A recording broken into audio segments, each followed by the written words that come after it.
Opa, estou ao vivo, que legal. Gosto muito de tudo isso.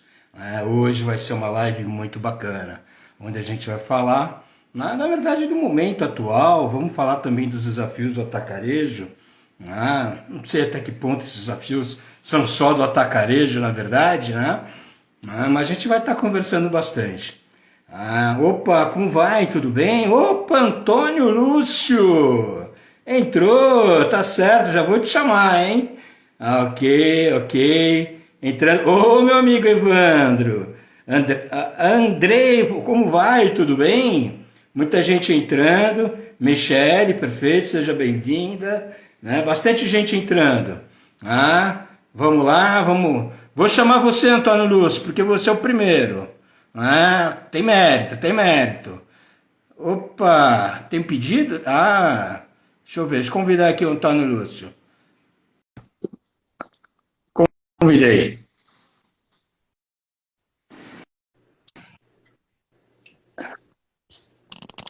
Fala, meu amigo.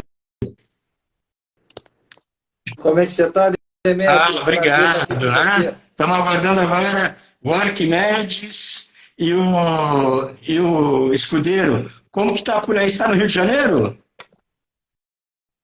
Estou no Rio de Janeiro, calor danado, meu amigo. Aqui o negócio não tem inverno nunca.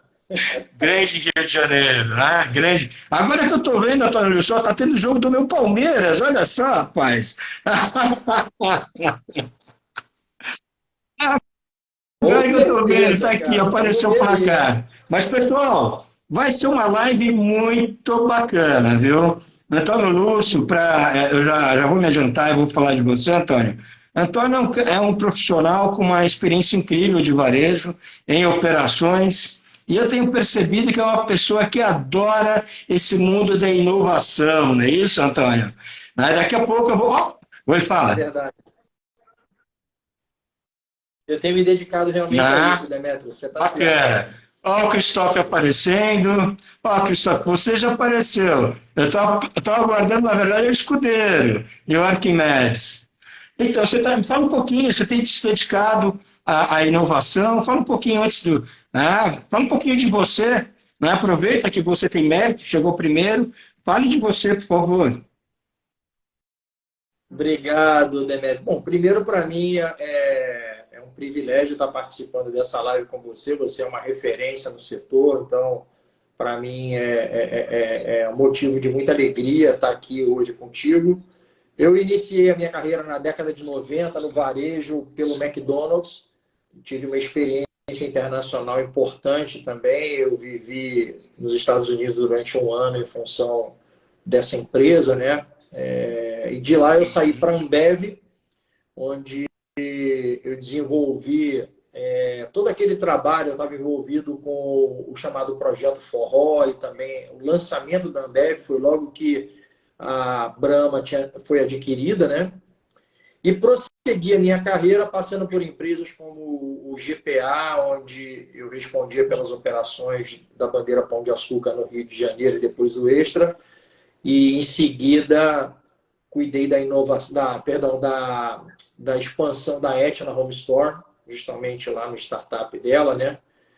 E mais recentemente eu dirigia as operações da Regional Nordeste do Walmart, compreendendo aí o Rio Grande do Norte, a Paraíba, o interior de Pernambuco e Bahia.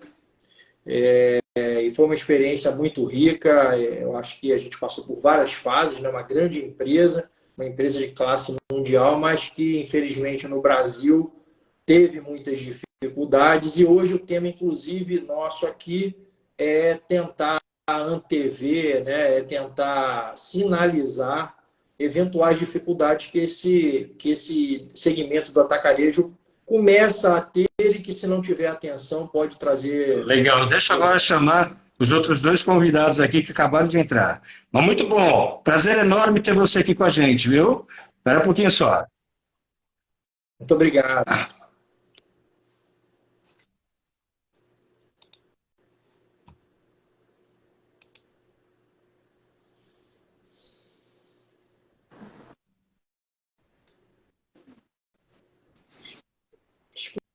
Fala, mestre, Escudeiro, tudo meu bem? amigo. Deixa, Tudo bem? deixa eu atrapalhar vocês só um pouquinho. Arquimedes, aqui está falando o seguinte, que você precisa baixar a versão mais atual do Instagram para participar da live. Então, sai aí, baixa a sua versão mais atual, e entra aqui na live correndo, hein? Fala, escudeiro! Fala, mestre, tudo bem? Tudo, rapaz, que prazer receber você, rapaz. Escudeiro, grande escudeiro. Escudeiro, eu vi uma matéria que você escreveu no DC aí, que, pelo amor de Deus, hein? Forte a matéria, hein? Você vai comentar essa matéria hoje? Pode ser, pode ser também. O atacarejo tem sido o assunto, né? Não tem como. É Eu participei, verdade. eu participei desde o começo. Eu falo assim, ó, quem fundou o atacarejo foi o consumidor, né? Porque Legal. o consumidor começou a procurar preço, começou a ir no macro, no atacadão, comprar caixa fechada, dividir com os vizinhos, dividir no prédio, e aí as lojas de atacado começaram a abrir as embalagens, tá vendo crescendo a venda, ficou feliz, né?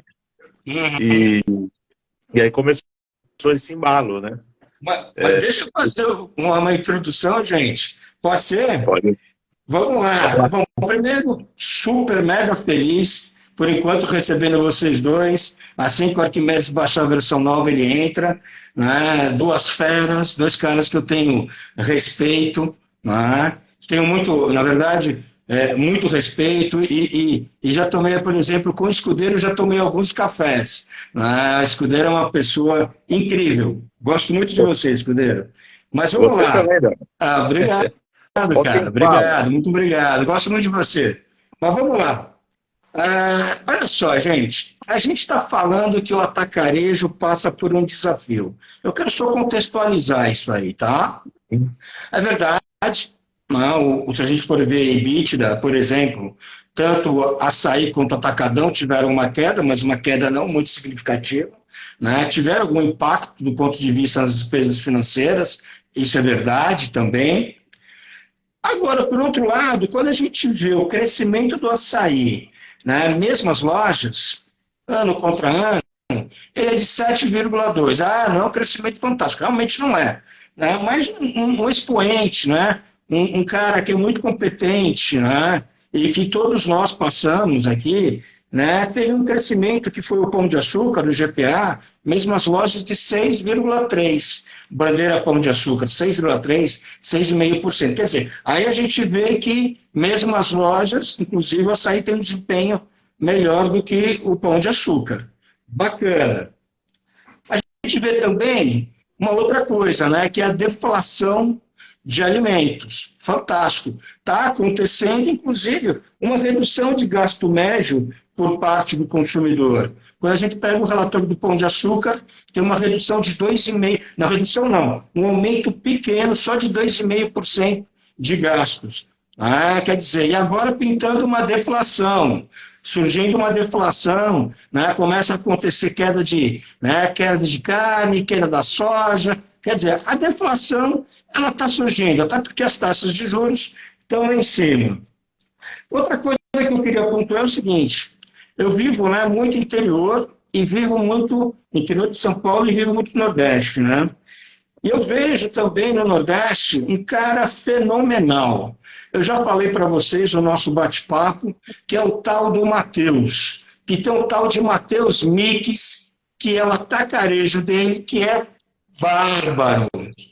Tem um cara lá no Ceará, no interiorzão do Ceará, no interiorzão do Rio Grande do Norte, chamado Nosso Atacarejo, Cresce. Aí eu pergunto, realmente o atacarejo ele está passando por um momento difícil ou essa dificuldade, claro, essa dificuldade que passa, que surge agora, realmente é do atacarejo ou é uma dificuldade geral do varejo? Que a gente vê lojas americanas, a gente vê Magazine Luiza e outros com dificuldade. Será que é uma dificuldade do atacarejo? ou ela é causada em função de uma expansão absurda que aconteceu? Até que ponto essa dificuldade ela tem relação com o formato atacarejo, dentro da sua essência? Está aí a primeira pergunta, e se o Antônio Lúcio me permitir, eu vou direcionar a pergunta, num primeiro momento, para o nosso amigo Escudeiro. Escudeiro, é contigo. Olha, disso tudo que você falou, na verdade, cada caso é um caso diferente, né? O momento não é bom para ninguém, mas nós estamos tratando de assuntos diferentes, né? Primeiro, Americanas é uma história que vem de muitos anos e Americanas está no ramo de não alimento. Quando o pessoal fala de varejo, eu costumo bem separar varejo alimentar, farmacêutico e o resto. Por quê? Você tem que comer todo dia, não tem como. Você pode comprar camisa só ano que vem, comprar uma roupa só ano que vem, daqui 6 meses, trocar televisão ano que vem. Então, numa situação de queda de renda ou de inflação, o não alimentar é o primeiro que vai embora. Embora Americanas é um caso somado, né? Quer dizer, já trazia problemas que ainda não chegaram à conclusão, estão parando de falar que é fraude, mas está na cara que houve coisas escondidas na contabilidade, né? Não sei se vão divulgar depois isso, mas ficou muito claro isso. Já a Marisa, Magazine Luiza com prejuízo, você vê que é tudo não alimentos. E tem um sonho aí também, que é o sonho do e-commerce, que eu falo. Porque o e-commerce é uma parcela muito pequena da população. Tem uma rede no interior do Brasil chamada Lojas Avenida, são magazines, vende roupa, muito semelhante a Pernambucanas, que eles deram lucro. E o Castelli, que é o presidente, inclusive, falou: nós passamos a dar lucro no momento que nós acabamos com o e-commerce. Olha que loucura isso. Porque ele falou assim, nosso cliente, centro-oeste, norte, não vai pagar R$20 de frete para comprar um produto de 50. Entendeu? Precisa de coragem, então, hein? Os caras querem ir na loja. Mas é o foco, Demetrio. Se você olhar lá, o Trader Joe's nos Estados Unidos, acabou com delivery em 2019. Por quê? Porque ele é conhecido por vender barato. E a direção da empresa falou assim, olha, se eu quiser fazer delivery, vou ter que subir os preços. E esse não é o meu negócio. Meu negócio é vender barato. E aí eu chego no atacarejo. Né? O que está acontecendo? O antigo atacado acabou. Na verdade, está vendendo para comerciante, para consumidor. Né? Os consumidores estão indo no atacarejo por causa do preço. Só que aí tem uma interpretação que é tendenciosa, eu falo, que assim, o pessoal fica olhando, não, o consumidor quer experiência. Mas claro que não, o consumidor quer preço. Pô. Lógico, se tiver preço mais experiência, ótimo. Só que o que acontece? Os atacarejos estão acrescentando serviço, está acrescentando açougue, padaria, frango assado, né, e atendimento. Ou seja, tem que subir o preço. Né? Subindo o preço, a diferença de preço dos últimos anos, e isso o próprio presidente da Nielsen falou, Roberto, que está diminuindo a diferença dos atacarejos para os supermercados. Né? E tem muito supermercado indo muito bem com isso. Por quê? Já não é, em alguns casos, não é tão vantajoso o cara se deslocar para ir no atacarejo. Né? No dia a dia, tal, perto de casa. Né? Então, eu falo assim, eu não acho que é uma crise, mas o atacarejo está perdendo o conceito de vender barato. Isso está. Entendi o que você quer dizer. Lógico que tem muito espaço ainda no Brasil para a entrada do atacarejo, como está crescendo no Nordeste. Então, é uma expansão maluca. No Sul também, no Rio Grande do Sul não tinha muito, né? Mas já no estado de São Paulo, não. O estado de São Paulo não cresce mais o atacarejo. Em muitas cidades. Aqui na grande São Paulo, por exemplo, cada atacarejo que abre, na verdade, rouba cliente de outros. Não tem crescimento de venda. Eu tenho esses dados de pesquisa que um amigo nosso, acho que você conhece o Fernando Faro, e ele traz esse levantamento muito claramente. Quer dizer, cada atacarejo que tem aberto no último ano, tal, não aumentou a participação do atacarejo, houve uma divisão. Eu posso te ajudar Pode? com esse dado, por Pode favor? falar. Você continua em seguida. Eu recentemente estudei um mercado, né, que eu não posso entrar numa Sim. região do Nordeste, tá? E aonde teve uma grande entrada de atacarejos, tá? E o que acontece? À medida que entrava uma loja atacarejo, olha o número que eu vou falar agora, um número incrível. Os supermercados com uma boa operação de perecíveis, eles já tinham uma queda da ordem de 25%, mas depois de 2, 3 meses eles recuperavam as vendas. Quando entrava um atacarejo, para corroborar e para falar, você está certíssimo, quando entrava um atacarejo ao lado do outro atacarejo, a queda do atacarejo, olha que loucura que eu vou falar agora, 40% nas vendas. E depois ele se mantinha com uma queda de 20%, mas não recuperava mais a venda. Olha que número louco. É isso que você está falando. É. Eu acho até que tem muita gente de supermercado entrando no atacarejo como se o formato da loja, aqueles hacks na loja, fosse atrair cliente. E não é isso, né? Muita gente nem sabe por que está entrando, né? Essa é a verdade, né? E o que acontece? O varejista,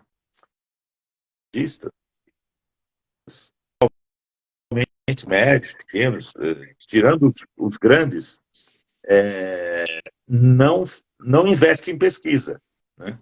Não. E pesquisa é tão barato, né? O cara gasta milhões para fazer uma loja nova sem gastar 30 mil numa pesquisa. Isso é impressionante, mas enfim, ainda se acredita no faro, no investimento imobiliário. Muitos compram o terreno que estava barato, não sabe nem se o ponto é bom ou não, né? Mas enfim, eu acho o seguinte: os atacarejos estão tentando ser hipermercado, né? Eu falo assim, crescendo. Agora, eu fico admirado uma coisa, Demetrio. Por que ninguém copia o maior varejista alimentar do mundo, que é Acústico? Se você for pensar, o Walmart é maior, lógico, mas o Walmart tem bastante não alimentos. Agora, Okay. alimentar, Acústico trabalha com 3.600 SKUs, é o terceiro maior varejista do mundo, é a 11ª maior empresa do mundo e vende por loja o dobro do que vende um Sam's Club, que é o comparativo, né? Tá. Vendendo 3.600 SKUs, sem serviço, sem açougue, sem nada. E aqui no Brasil os caras vão aumentando o sortimento, aumentando o serviço, aumentando o custo, né? Tem gente se vangloriando que investiu não sei quanto mais por serviço, contratou mais 200 pessoas, só aumentando o custo. Então, eu sempre falo, pessoal, vamos lembrar que o consumidor está buscando preço. O consumidor não está buscando. E isso não é um fenômeno nacional, tá? Porque o crescimento do hard discount na Europa e nos Estados Unidos, nos últimos anos, tem sido impressionante. Entre os 10 maiores varejistas do mundo, hoje estão 3 fortes discounters: Acústico, Aldi e Lidl. Estão entre os 10 maiores do mundo e crescendo, né? Aí, muitas vezes, para encerrar, muitas pessoas perguntam: por que eles não vêm para o Brasil? Eles estão indo para a Ásia, pô, tem muito mais gente na China e na Índia, no leste europeu, do que no Brasil, além do Brasil ter toda essa parafernália tributária, né? Na Colômbia, por exemplo, tem mais de 3.000 lojas de hard discount. Eu operei esse formato no Brasil, inclusive. Eu vou passar já a palavra para o Antônio Luiz, mas foi um formato desafiador aqui no Brasil, tá? Depois eu posso dar mais detalhes disso, mas eu operei aqui no Brasil. Tá certo que foi há muito tempo atrás. Eu operei esse formato em 2001 no Brasil, tá? Mas eu falo do defeito dele. Oi? Eu falo do defeito dele depois para você. Tá legal, então. Depois eu quero ouvir. Antônio Luiz, você agora, por favor. Bom, na verdade, complementando o que o Escudeiro com muita felicidade colocou, eu acho que o ponto nevrálgico desse formato é a questão do posicionamento. E você, Demetrio, ao trazer os números que você trouxe, você ilustrou claramente esse ponto. Porque o que acontece? O que nós temos visto, que o Escudeiro frisou bem, é uma tentativa do atacarejo de se apropriar através de serviço de clientes que estão procurando ele, né? Aumentando o sortimento. Eu, outro dia, fiz a postagem de uma foto em uma filial do Açaí, onde havia simultaneamente no balcão de açougue 12 pessoas trabalhando. Bom, nós somos profissionais do varejo. Quem tem 12 operando num turno, precisa de mais de 40 para rodar folga e dar férias. Então, cara, você imagina que a expectativa do cliente que sai de casa para ir no atacarejo é encontrar 12 pessoas no balcão para atendê-lo? Não é, não é. A expectativa de um cliente de atacarejo, a expectativa, vamos dizer assim, mais básica, mais elementar, é a expectativa da vantagem de preço. E aí nós vamos por uma outra linha. Os atacarejos viram novas classes sociais entrarem nas suas lojas e tentaram adaptar o sortimento a esse novo cliente. Também, outro dia, eu tirei uma foto de uma massa Fasano dentro de um atacarejo, que era o Açaí. E aí, cara, de novo, a gente que trabalha com varejo sabe que se você não tiver o complemento daquela linha, se você não conseguir oferecer a solução, aquilo é um tiro no pé, porque e é exatamente o que aconteceu. Quando eu vi a massa Fasano, bom, então vamos atrás da passata italiana, não é? Vamos atrás de... Enfim, não tem. Então, esse é um primeiro ponto. Eu acho que aí o seu número, inclusive, Demétrio, juntamente com as palavras do Escudeiro, ganha uma força muito grande, porque você vê, o supermercado ele perde no primeiro momento, mas como o supermercado ele tem um foco muito grande na questão do dia a dia, né? Na questão da presença do perecível na cesta de consumo do cliente, um posicionamento claro de serviço, com entrega em domicílio, com fatiamento de frios na espessura que você deseja e etc., tudo aquele enxoval que a gente conhece, ele acaba retomando. Agora tem um ponto aí que o Escudeiro falou, muito interessante, da Lojas Avenida, é um caso que eu venho acompanhando também, bem interessante, e visitando também as operações da Primark lá na Europa, que também tomou a mesma decisão citada pelo Escudeiro, abandonou o e-commerce.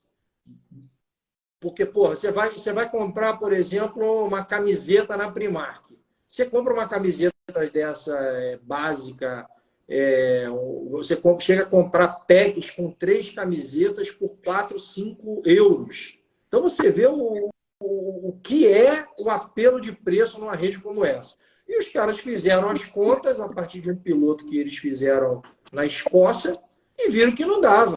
Foi exatamente o que o Escudeiro falou. Pô, cara, não dá, eu vou ter que mexer na natureza da minha operação. Quer dizer, por aquilo que eu sou mais valiosamente percebido, eu vou jogar fora para poder mitigar os efeitos de frete e para poder ter uma competitividade realmente fora da curva. E, por último, nós sabemos que todo esse ambiente que nós temos aí de empobrecimento da população, alto nível de endividamento, está refletindo, já não é de agora, isso só era mascarado pela inflação dos alimentos, uma queda substancial de volume. Isso a gente já vê nos relatórios há bastante tempo. Quer dizer, quem vendia 1.000 já está vendendo 900, 750, 800 há um bom tempo e só não sentia isso, talvez, no faturamento por causa da inflação. Aí agora combinou que essa queda de volume está associada a uma deflação, aí o buraco veio, né? Agora é um ano, sem dúvida nenhuma, do caixa. É o ano do caixa. Quem realmente não estiver atento ao seu caixa vai passar dificuldade. Por quê? Ambiente econômico, o varejo é intensivo em termos de necessidade de capital, né? O caixa está sempre demandando capital de giro. Não há condições hoje em dia de se captar dinheiro via mercado da forma que nós temos taxa básica de juros.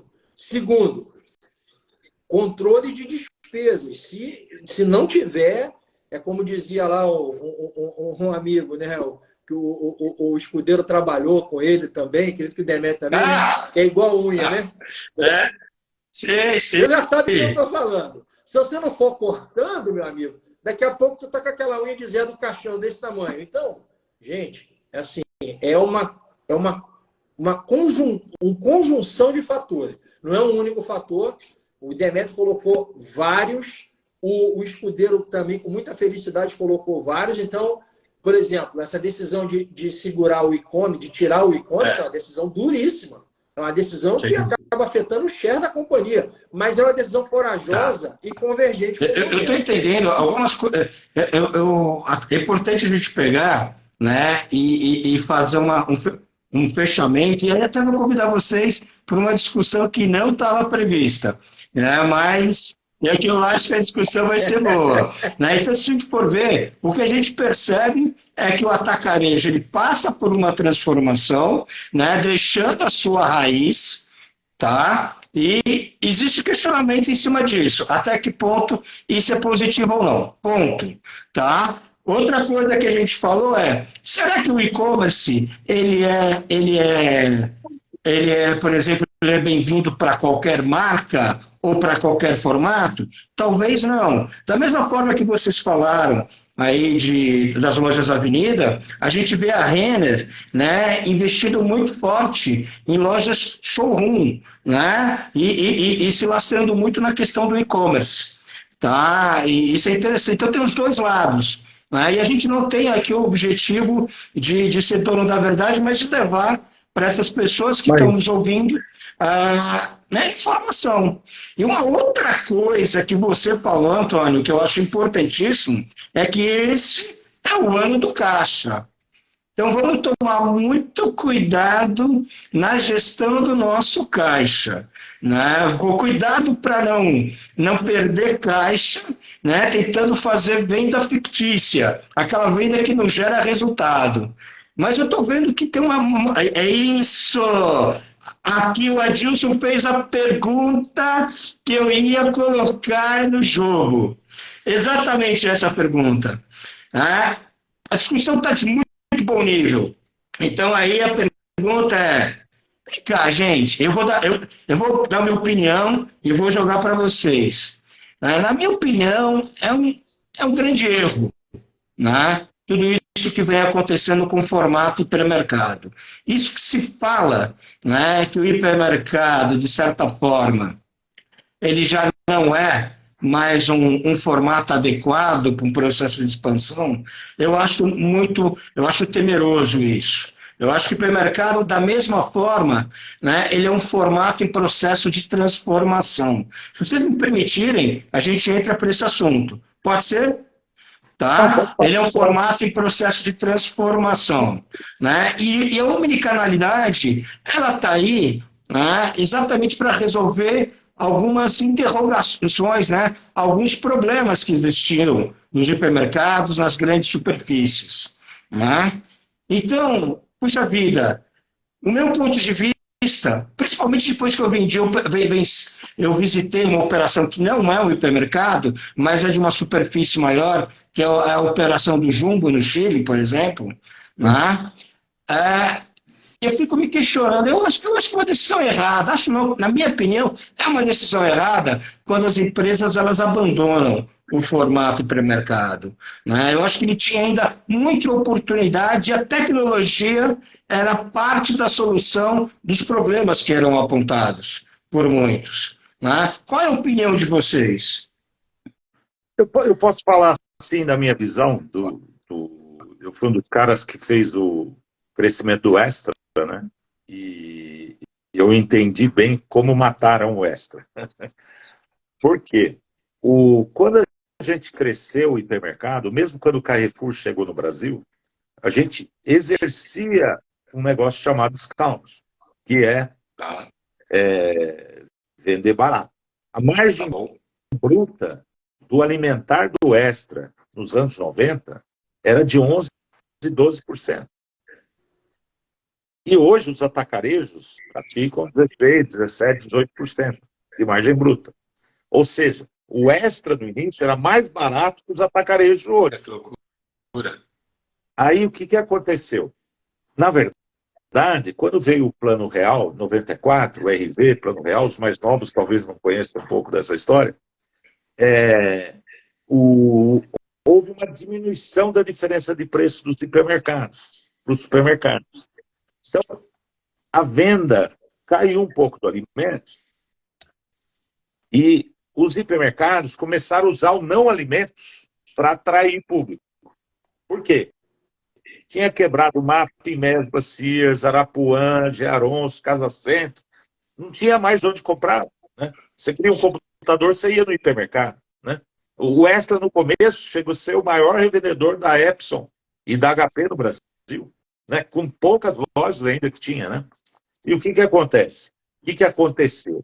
As empresas começaram a cobrar do hipermercado, como um todo, uma margem grande. E aí, você olhava os folders, os folhetos, tinha 20 páginas de não alimentos e uma de alimentos. Né? E aí, o que aconteceu? Esqueceram do alimentar. Começaram a crescer preço do alimentar. E aí, abriu o espaço para quê? Para os atacados começarem a vender. No paralelo, nasceu o atacarejo. Né?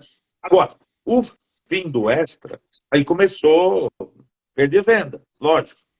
Não tinha mais hipermercado competitivo no alimentar. Deixou-se de praticar o discount. Então, o fim do Extra tem dois motivos, na verdade. Não é só esse. O Extra estava envolvido num problema do Casino. Né? Exatamente.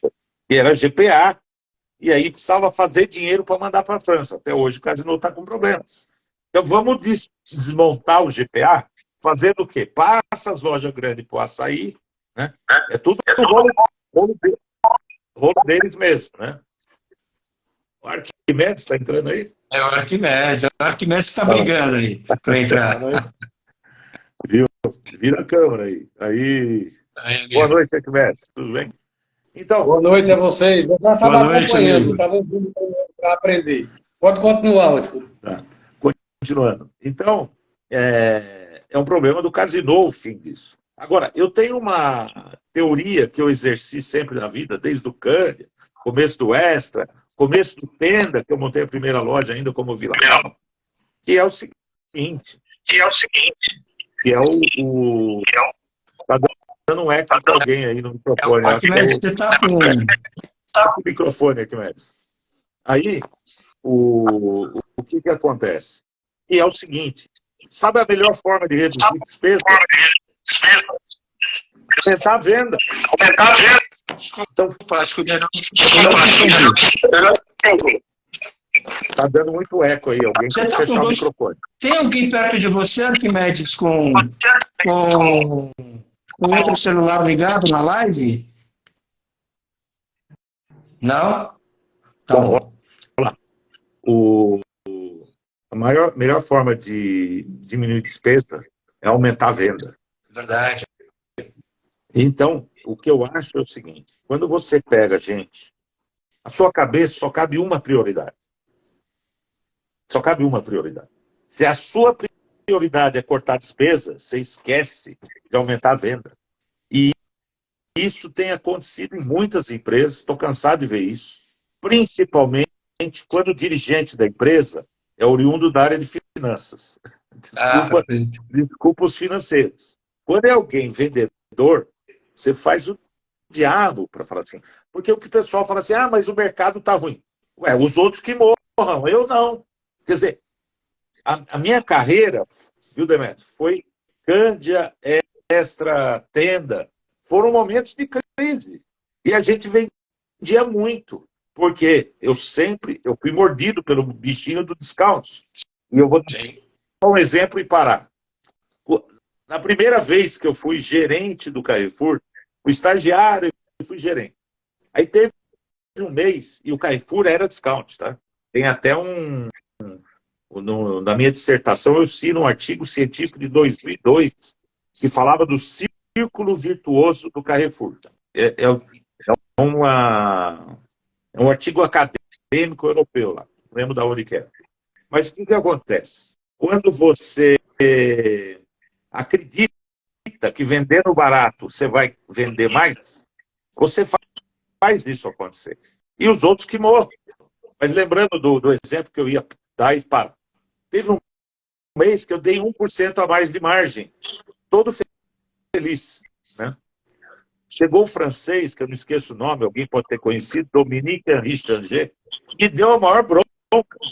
Porque ele falou assim, 1% a mais de margem? Você tem ideia de quanto você perdeu de venda?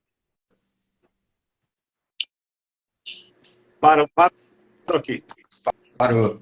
O Arquimedes, o Arquimedes, puxa vida, obrigado por estar entrando, Arquimedes. A gente estava sentindo a sua falta. E aí, Arquimedes, a gente falou de atacarejo, mas a live está o nível da live está tão legal, entendeu? Que a gente pegou, saiu do atacarejo e começamos a falar dos hipermercados, né? Se você me der licença, eu vou passar a palavra para o Antônio Lúcio e depois eu passo a palavra para você. Pode ser, Arquimedes? Valeu. Antônio Lúcio, você. Bom, primeiro quero agradecer a audiência de muita gente bacana que está aí, a Eliane Colasso, com quem eu trabalhei na época do Pão de Açúcar, a Jéssica Falcão, que é da área de inovação, enfim, muita gente bacana aí, obrigado pela audiência, pelo carinho. Isso é uma conversa que a gente prepara com muito carinho realmente para vocês. Bom, falando sobre o hipermercado, eu tenho uma visão um pouco mais cética, né? Eu acho que o movimento que o varejo ele vem fazendo, ele não converge talvez para as grandes superfícies com nível de serviço, não alimento e todo aquele enxoval que o hipermercado sempre teve, por dois motivos. O primeiro é a experiência de compra, né? Eu acho que cada vez mais o cliente ele tende a buscar a conveniência, ele tende a buscar a vizinhança, a facilidade. É algo que, com o passar do tempo, tende a ir evoluindo, não é? E não seria diferente o fenômeno que nós temos visto das lojas que estão sendo montadas dentro, por exemplo, dos condomínios. Tem muita gente surfando aí nessa onda, né? Não confundir com lojas autônomas. Loja autônoma é uma outra coisa, né? Isso é honest market, como se chama no exterior, que é aquele mercado de honestidade onde você pega o produto e você está responsável por registrá-lo. Não tem ninguém ali para fazer esse registro para você. Loja autônoma é outra coisa. Bom, agora eu acho que o hipermercado ele teve a sua grande curva, né? Ele foi um expoente, mas que tem custos operacionais que realmente são muito complicados de administrar, né? Mais recentemente, como eu disse a vocês, lá no Nordeste, à frente das operações do Walmart, eu tinha lojas dispersas aí por cidades como Caruaru, Campina Grande, Itabuna, Vitória da Conquista, Petrolina. Então, você tem hoje o Matheus, que pegou inclusive algumas dessas lojas, né, por força da decisão do CAD, evitando a concentração, obtendo resultados melhores, porque ele compreende claramente o cliente daquela região. Então, as dificuldades que eu tinha, por exemplo, para abastecer as lojas do Walmart com flocão, e aí o Arquimedes aí não me deixa mentir, que ele sabe porque ele conheceu a operação do Walmart no Nordeste. Para você convencer o comercial, o cara te mandar um SKU levava um ano. E, porra, quem não tem 6 a 8 marcas de flocão no Nordeste dentro da loja não tem nada, tá fora. Então já vamos começar por aí. Segundo ponto também, Demétrio, respondendo a sua pergunta. Se você pegar o Carrefour e tirar o atacadão, acabou. O Carrefour dá milhões de prejuízo todo mês. Apenas fica mais carado no Carrefour SA, porque o atacadão está dentro. Se você fizesse uma cisão... Não, o resultado Escudeiro. você pode ver separado. O resultado está separado. Não, sim, mas quem alavanca realmente ali o negócio, porque está dentro, É o que a gente atacadão. está falando é que não é prejuízo. É isso que ele está falando. Não, ok. Mas é um resultado, vamos dizer assim, bastante questionável, né? Do ponto de vista de retorno do investimento. Então, assim, eu não vejo um prognóstico para os hipermercados tão positivo. Acho que eles precisarão de uma adaptação ainda em algumas questões que hoje não são tão atrativas para o consumidor. E acho que o formato que tende realmente a crescer, eu particularmente, em conversas em rodas menores, tenho conversado sobre isso e visto acontecer. Os regionais estão nadando de braçada pelo conhecimento que eles têm do consumidor e pela capacidade que eles têm de se adaptar ao modelo de negócio da região onde eles atuam. Só até para exemplificar isso que você falou, os regionais em 2006 eles representavam 63% a 65% da venda do varejo total nacional. Hoje eles estão em 76%, 77%. Então eles crescem de braçada, muito em função da competência deles em relação ao conhecimento do consumidor. Mas tem uma outra coisa também muito importante, que é também o interesse da indústria no crescimento do regional também que existe. Eu só queria falar mais uma coisa. Recentemente, eu conversei com uma pessoa sobre lojas autônomas. Essa pessoa falou para mim que na loja dele, eu não quero falar qual é a marca, né, tinha aproximadamente 1.500 itens. E que uma coisa bacana que incrementava o ticket médio das lojas dele, era o fato dentro da loja dele existir um totem, alguns totens, que permitiam ao cliente ter acesso a outros 16 mil itens, tá?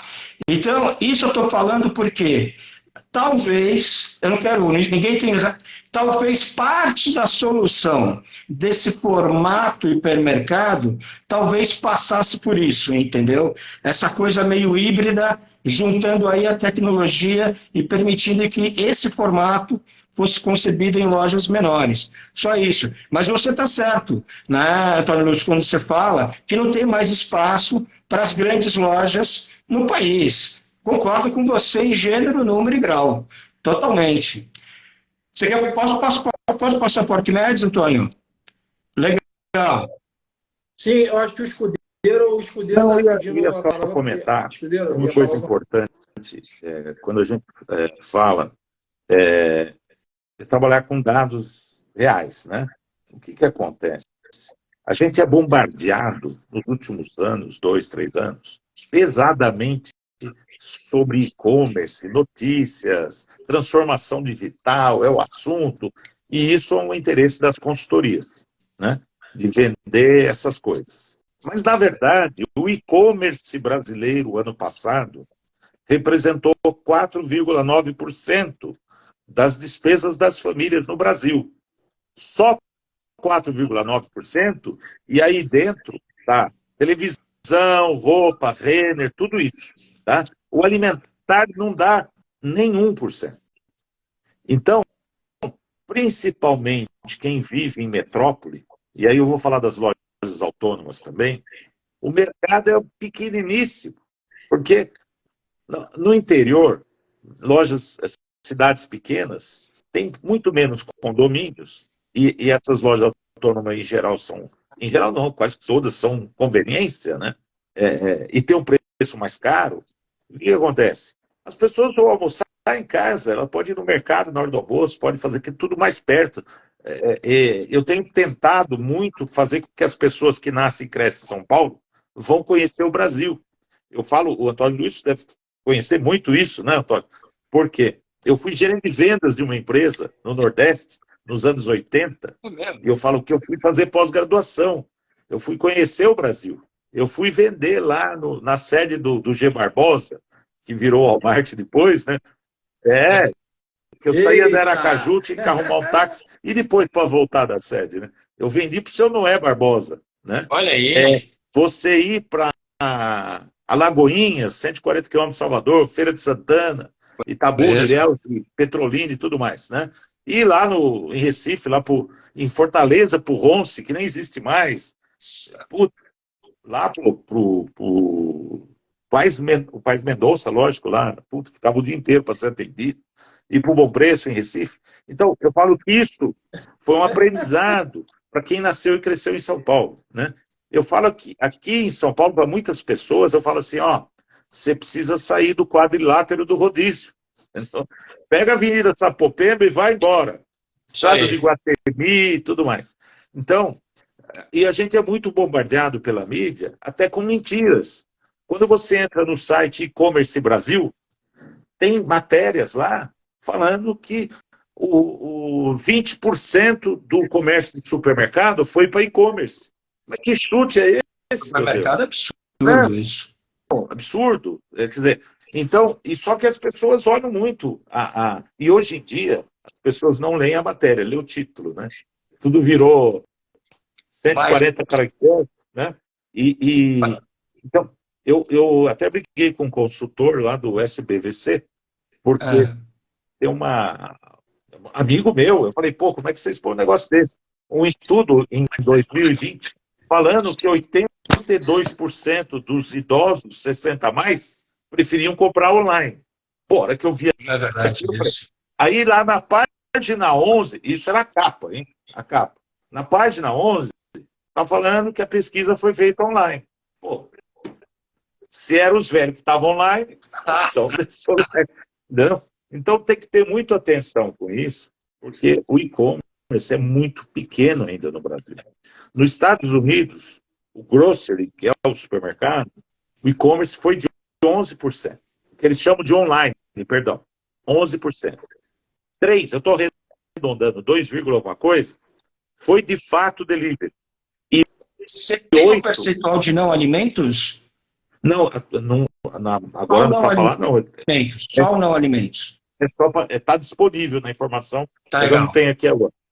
Eu peguei os dados da Mercatus, que é um instituto de pesquisa lá, como tem a Nielsen aqui, que é o EBIT, que eles sortam, Sim. E peguei os dados do IBGE de lá, como eu esqueci o nome do IBGE, os censos, né, americano, para poder ver esses números, né? Agora, nos Estados Unidos, os Estados Unidos não é Nova York, nem Los Angeles. Os Estados Unidos é muito maior. Então, quando você entra para o interior, 8% do que eles chamam de online, daqueles 11, é click collect, não é delivery. Entendeu? Então, delivery é 2, alguma coisa. Então, a gente precisa ficar muito atento e usar dados, né? Usar números. Não ficar enganado, porque está cheio, eu chamo de fake manchetes. Verdade. Você fuçar na pesquisa, você até acha verdade, mas na capa... Desculpa. Vou pedir lição. O que você falou é maravilhoso, é muito importante. E você está certo. Existe uma panaceia em volta do e-commerce, né? E é uma coisa muito diferente o desempenho do e-commerce no alimentos e talvez no não alimentos. Exato. Né? Se você me permite, agora eu vou passar para o Arquimedes, que não falou nada até agora. E ele tem muito para falar. Arquimedes, a bola é sua. Boa noite vocês aí, desculpem. Estão ouvindo bem? Estão ouvindo? Ok? Bem. Boa noite. Na verdade, eu tenho um probleminha aqui técnico, essa é a verdade, conforme o Demetrio falou. Olha só, eu estava assistindo a live antes de entrar. Eu assisti um pouco vocês falando, concordo plenamente, muito esclarecedor. Na minha visão, a questão do atacarejo, eu acho que vai ficar, e não sei se vocês concordam, um vácuo do modelo atacarejo verdadeiro no momento em que isso está se aproximando, está se distanciando da verdade. Se a gente pegar lá esse tipo de loja que trabalha fora, na Europa e nos Estados Unidos, existe um verdadeiro modelo. Eu acredito que, sinceramente falando, com o atacarejo no Brasil se distanciando, colocando serviços, colocando ar-condicionado, aumentando o mix, etc., vai aparecer um vácuo. nesse segmento, que eu acho que pode, inclusive, preencher e pode dar uma mudança no mercado como um todo. Então, a primeira coisa que eu digo é assim, o modelo está em transição, realmente, e o que ocorreu foi muito engraçado, porque você tem os regionais, e esse ponto que vocês tocaram aí é de uma importância fundamental. Eu vou só dar um exemplo para vocês. Quando eu fui liderar o Bom Preço na Bahia, que nós compramos do Paz Mendonça, gente, quando eu cheguei lá, tinha uma turma que tinha comprado, era uma Malafaia, tinha saído do Carrefour e tinha comprado a Fernafela. E, para dizer melhor, a prateleira inteira de creme cracker, ela estava com água e sal.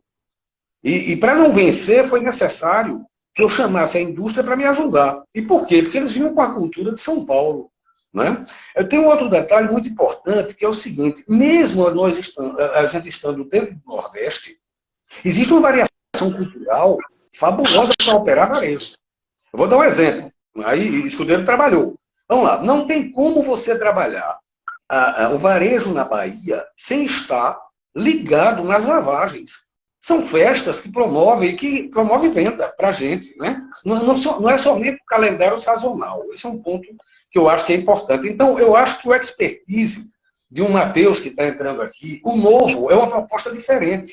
O novo, ele vem lá do Bretas. Então, os caras tinham já o varejo dentro da veia, ok? E eles se mudam para Pernambuco e assumem a pernambucanidade. E eles estão rapidamente aprendendo, sentindo o que o povo aqui gosta. Né? Agora, de forma geral, em todos os modelos, eu acho que tem umas coisas que o varejo está deixando de pensar um pouco. Quero ver se vocês concordam comigo. Vou dar um exemplo. A população está envelhecendo, ok? E essa população mais velha, ela tem uma participação fundamental dentro da receita da casa que eles moram. Só para dizer melhor a vocês, eu peguei aqui um número engraçado. Vejam só, acima de 60 anos, você tem mais ou menos 60% dos lares brasileiros com mais de 60 anos. Pelo menos uma pessoa acima de 60 anos. Esse é o número lá do IBGE, ok? Só que essa pessoa geralmente é responsável por 50% da renda da casa. Então, imagine a importância que tem essa pessoa para nós varejistas. E eu acho que o varejo, eu concordo que tem que se pensar modelos, concordo que tem que pensar tecnologia. Agora mesmo, o Escudeiro estava comentando a questão do e-commerce. O e-commerce tem um entrave que todos nós conhecemos, que é o entrave da logística, e é pesada, não pense que é brincadeira, não dá para brincar com isso, esse é um ponto fundamental. Além disso, quando veio a pandemia, o IBGE fez uma consulta nos lares, aproveitou, e fez uma pergunta seguinte, para detectar até que ponto as pessoas têm familiaridade com os instrumentos, com a tecnologia. Né? Gente, 30% do total não tem nenhuma familiaridade com a tecnologia. E nós precisamos atender essas pessoas. Esse é um ponto fundamental. Então, para mim, eu fico pensando, vejam só como mudou o varejo, vocês todos que estiveram comigo durante esses anos todos. Ora, na nossa época, o FLV era coisa de supermercado. Hoje você tem as lojas especializadas levando uma boa fatia desse mercado, que é um mercado interessantíssimo para o hard discount, também para as lojas de conveniência e também para o supermercado, porque deixa margem. Né? A qualidade do equipamento passa pela hortinha. Quando é depois, você tem o Canal Farma tomando conta de N categorias que um dia pertenciam ao varejo alimentar. A perfumaria, por exemplo, é uma delas. Quando você pega, por exemplo, fraldas descartáveis, é muito engraçado esse dado. No supermercado e nas lojas de atacarejo, o que vende é um modelo menor, um tamanho menor. Quando você chega na farmácia, o que vende são os pacotões. Isso significa aumento de ticket médio. Isso significa que o grande abastecimento está ocorrendo no canal Farma e não no canal alimentar. Então vejam quantas oportunidades que nós temos, mesmo sem modificar a característica básica do que nós tínhamos lá atrás, para poder desenvolver e manter nosso espaço, sendo atacarejo ou sendo supermercado. Agora, o que é que me representa como um todo? A indústria. Fique à vontade, Arthur. Mas nós sabemos que perfumaria e fraldas em farmácia é altamente subsidiado pela indústria. Antônio, era isso que eu ia falar agora, Você agora só me deu um dado. Vamos lá, vamos entender. Olha, na verdade, eu comecei na Johnson, vim para o varejo, sou apaixonado pelo varejo, e voltei para a Nivea. Então, dá para você entender como é que funcionou a minha carreira. O que é que acontece na prática? Olha, a indústria precisa, de alguma forma, equilibrar as suas margens de rentabilidade. E vender para um Carrefour, e mesmo para um atacarejo, que cresce absurdamente. Então, o que foi que aconteceu? O valor dos contratos caíram, é verdade, para vender para o atacarejo, é verdade. Mas, mesmo assim, eles são muito altos. Isso tem um comprometimento na margem da indústria fundamental. Vou dar só um exemplo para vocês, não vou citar nomes, etc. Mas tinha um grande player que, quando eu saí do Bom Preço, que eu fui para a indústria, eu fiquei como vice-presidente, esse cara me levava toda a margem, me dava um resultado negativo. Então, eu contratei um Key Account Manager. Esse Key Account, ele iria ganhar o preço, o prêmio, caso este player caísse nas vendas e não descobrisse. Entenderam agora? E por quê? Porque eu preciso equilibrar, eu tenho que ganhar dinheiro também. Então, primeiro, a indústria, ela tem uma capacidade de planejamento a médio e longo prazo fantástica. A grande indústria, né? Nós estamos falando, né? Você pegou um Procter & Gamble, você pegou uma L'Oréal, você pegou uma Johnson & Johnson, eles trabalham muito a longo prazo. Né? Esse fato que Escudeiro falou sobre a margem no Carrefour, Escudeiro, eu tive uma passagem fantástica. Em um determinado momento, nós tínhamos um produto que era o Nivea Body, e esse produto tinha 35 ingredientes. Ok? Bom, o meu principal concorrente era o Dove, tinha 17. Então eu levei uma proposta lá, dizendo o seguinte, gente, vamos reduzir isso aqui para 24 ingredientes, nós ainda vamos ser os melhores, ok? E vamos ter um preço extremamente reduzido na ponta. Vamos ficar competitivos. Os alemães mandaram me dizer o seguinte, o que é que você vai dizer no dia que um alemão chegar no Brasil e comprar o produto que ele acredita? E fim de papo. Essa é a mentalidade europeia. Né? Então, eles trabalham no médio e longo prazo. Então, eles planejam. Quando você pega um player que está crescendo demais, automaticamente você tem a necessidade de distribuir. Porque, do contrário, você passa a ser refém. E não vamos brincar, porque nós trabalhamos no grande varejo e nós sabemos o quanto a gente é duro nessa pegada. Esse é um ponto fundamental na minha visão. Agora, eu acho assim, tem uma oportunidade, e eu acho que quem está assistindo está dentro do negócio, e eu acho que é importante a gente comentar. É o seguinte, a gente tem que ver caixa, concordo plenamente com o Antônio, essa afirmação dele, eu acho que é a mais importante da live. Agora, tem um ponto que nós precisamos trabalhar melhor. Nós estamos pensando em colocar tecnologia, carrinho informatizado, não sei o quê. E, gente, falta 25% dos produtos que estão cadastrados dentro de uma loja. O consumidor vai até a loja e não encontra o que ele habitualmente está acostumado a comprar. Imagina o que é você pegar, sair da sua casa, ir num canto que você sempre comprou, chegar lá e não tem 2 ou 3 produtos. Aí você faz a feira e tem que ir em outro local para poder comprar aqueles produtos. Né? Então, ponto número 1. Este ponto eu acho que tem que ser melhorado, essa relação. 2. Eu tenho que começar a conhecer, e aí eu acho que a tecnologia pode entrar para o pequeno, para o médio, para o grande. É a tecnologia para que eu reconheça meu cliente. Quem está fazendo isso muito bem feito é a Drogasil. Um sistema simples, apenas o CPF, pergunta se a pessoa quer ou não, a partir daí você começa a conhecer teu cliente. Que é uma coisa que no passado, vocês sabem muito bem, nós queríamos e não tínhamos. Por isso que o Bom Preço lançou o Bom Clube. Olha, quando o Carrefour inaugurou dentro aqui em Recife, o Roberto Brito mapeou todos os clientes que não tinham ido na loja durante 15 dias. Mandou uma mensagem para eles, dizendo o seguinte, sentimos sua falta durante esses 15 dias. Temos um brinde para você na gerência. Moral da história. Uma cacetada de pessoas foram até a gerência, só que eles não estavam atrás do brinde. Eles queriam saber como tinham sido descobertos. Veja que coisa linda. Né? Então, a gente está utilizando pouco. Tem que ter um mix bem feito e inteligente. Eu entro em algumas lojas, comentei isso com o Demétrio. Tem uma confusão enorme. As pessoas estão confundindo variedade, ou seja, com profundidade. Você tem 8 marcas de água sanitária numa gôndola, pelo amor de Deus, gente, isso não é variedade. Vamos ser sérios Agora, enquanto isso, tem N produtos que o consumidor precisa comprar e está indo a outros canais, que eu não estou atendendo. Eu vou dar um exemplo para vocês. A população envelhece e o mundo pet cresce assustadoramente. Por que cresce? Eu tenho que entender a sociedade como se comporta. Porque eles estão solitários. A pessoa, quando se aposenta, ela sai do meio dos amigos, ela sai do meio do cafezinho, aos poucos ela vai ficando sozinha. Aí ela tem um animal dentro de casa que é um filho dela. Portanto, eu tenho que entender o que é que ela tem. Ela compra ração? Qual é a ração que ela compra?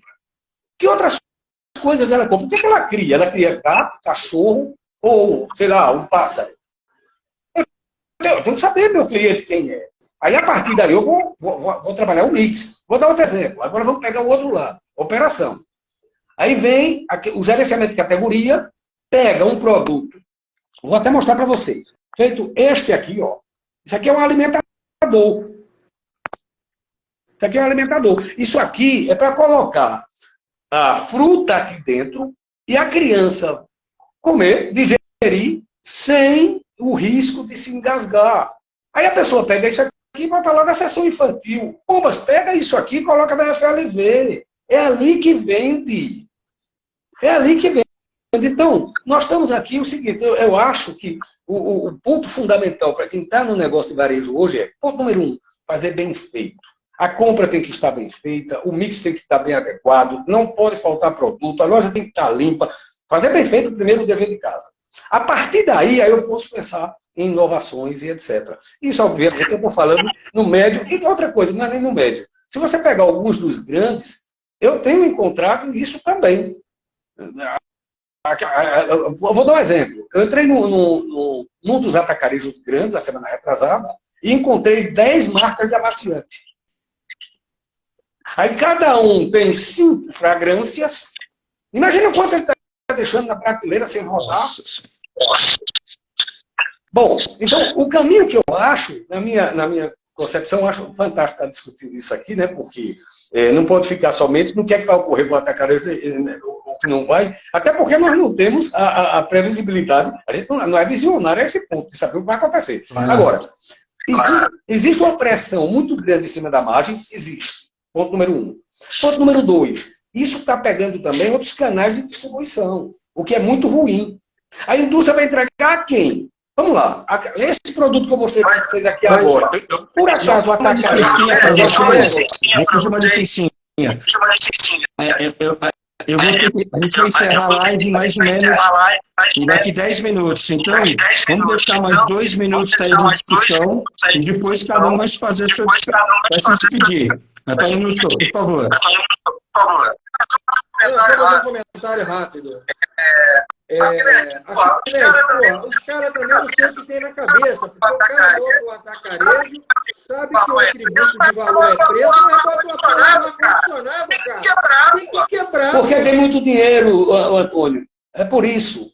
É simplesmente por isso. Outra coisa importante, o atacarejo regional, eu estou dizendo que tem muito dinheiro, é uma crítica. Vamos lá. O atacarejo regional, a gente tem que entender que ele é um negócio de dono. Quando é de dono, meu amigo, o cara ama o cliente. Portanto, ele está dando porque ele pode ganhar um pouco menos. Agora, quando você pega os grandes players, eu sinto muito, ele tem que dar resultado porque ele tem que remunerar quem é o acionista dele. E aí é onde está a bronca que eu acho que esses caras vão ter. Lá para frente, primeiro, a cultura, que eu acho que é fundamental, a cultura de cada localização, porque eu não sei se vocês encontraram isso em algum canto, mas, sinceramente, eu nunca vi uma coisa tão difícil, quanto descentralizar a matriz. Eu nunca vi uma coisa tão difícil. Arquimedes, eu vou ter que... Desculpa, vou ter que ser indelicado, cara. Desculpa, peço desculpa.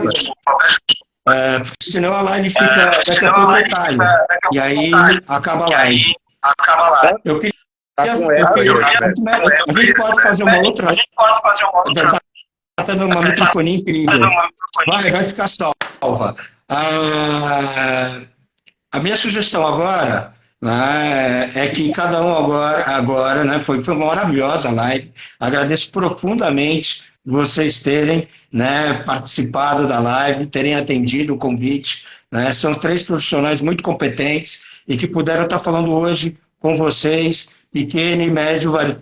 Não, são quatro, tudo bem, obrigado. Né? Mas que puderam, mas eu estou falando de vocês três agora, né? Que puderam estar, obrigado pelos quatro, escudeiro, mas que puderam estar falando agora para o pequeno, médio varejo e para outras pessoas, né, de grande varejo ou mesmo executivos. Antônio Lúcio, por favor, 2 minutos para você se despedir e dar o seu recado final. Os demais, por favor, coloquem o microfone no mute, para o Antônio Lúcio não ter microfonia. Bom, primeiro, sendo realmente bem direto, é um orgulho para mim poder estar dividindo esse espaço aqui com você, Demétrio. Quando eu ainda era um diretor de loja e quando cheguei lá no Extra, Marcos Escudeiro já tinha construído tudo aquilo com a turma lá, os pioneiros, né, desse negócio fabuloso que era o Extra Hipermercados. Demétrio também, um cara que, porra, faz parte da história do varejo brasileiro. Cara, você é uma referência para muitos de nós que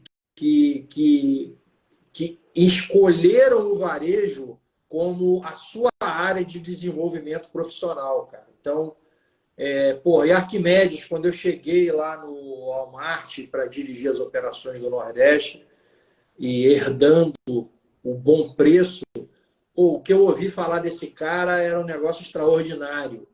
Coisas maravilhosas que você fez. Então, assim, eu, na verdade, queria me despedir falando do orgulho que eu sinto nesse momento de estar podendo dividir esse espaço com cada um de vocês aqui, que são grandes mestres para mim, pessoas que foram durante muitos anos uma referência para mim e que eu tive como modelo para buscar e crescer e evoluir.